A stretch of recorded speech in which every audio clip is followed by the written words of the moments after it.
70% of millennials give time to volunteer causes. 70. 80% of millennials, 80%, donate money and goods and other resources to charitable causes.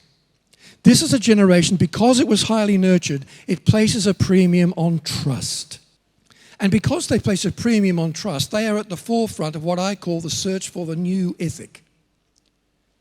Ladies and gentlemen, when it comes to our public square discourse, the interaction of the church with the sphere of ideas outside the church, we've got to learn to stop talking morality as much as we do and start talking more about ethics.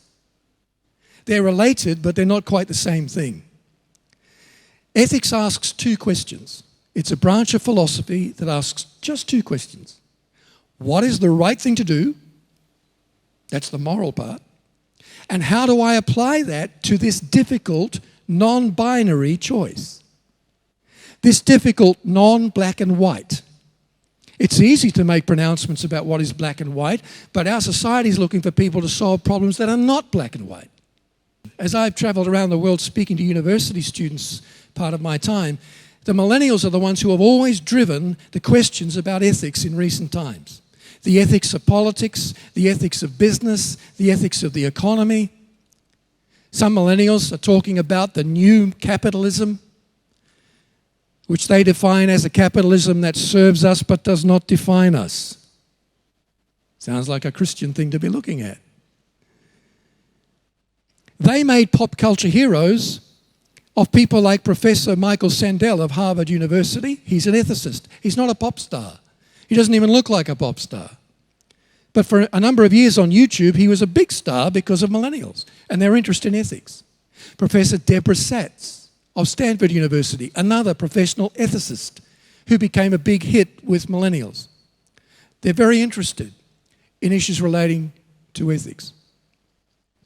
Now that's a problem too, because of a thing we call the trust deficit in our society today.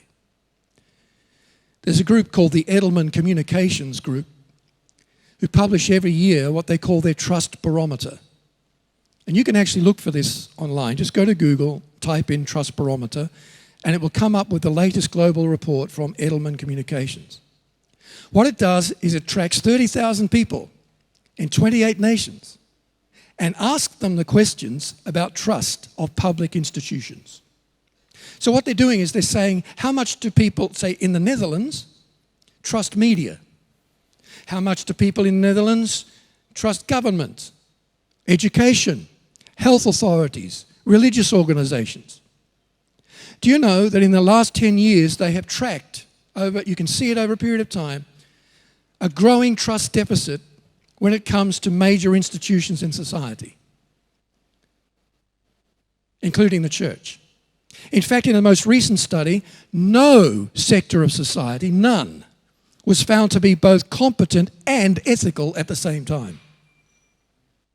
None. Some were competent, but not ethical.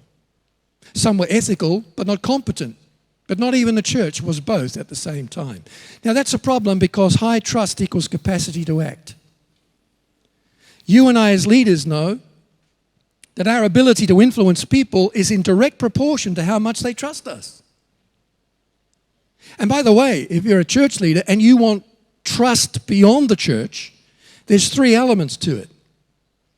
One is your expertise and your experience. I know what I'm talking about. The second is your integrity. I am who I say I am. But the third is your commitment to the common good beyond the church. Luke 6, Jesus said, love those who don't love you.